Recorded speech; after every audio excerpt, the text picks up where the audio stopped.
Now to a Thanksgiving weather warning. Santa Ana winds are returning to parts of San Diego, and SDG&E says nearly 3,000 customers in East County could have their power shut off this holiday weekend. And we have team coverage on the conditions and how businesses and residents are preparing. Fox 5's Jacqueline Sarkeesian starts us off live from Alpine with reaction tonight. Jacqueline.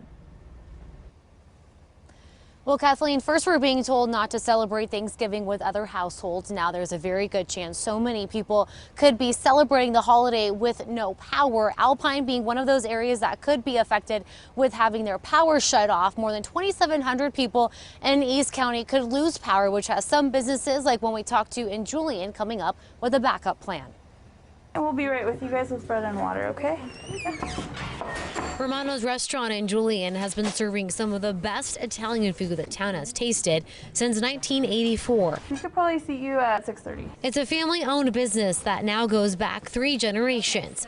Maria Romano, who's one of the managers, says Thanksgiving weekend is typically one of the busiest times of the year for them. Now with the pandemic and the possibility of having no power, she's not sure what these next few days will look like. That would be really devastating, but hopefully the weather will be on our side because we know also it affects all their customers in Julian. Julian is one of several areas that could have power shut off starting early Friday morning. These are the other places potentially impacted like Alpine, Crestwood, and Descanso. It's the backcountry, and it's really the areas that are typically wind prone. Helen Gao with SDG&E says she knows timing isn't ideal given the holiday weekend and the ongoing pandemic. This is really the last thing we want to do, to tell customers that we may have to turn off power.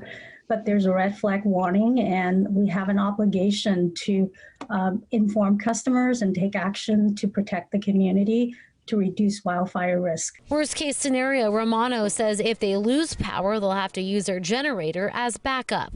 It's a situation they're all too familiar with. It's like fire season, so it's really common. Everyone kind of expects it. It's part of living up here, you know.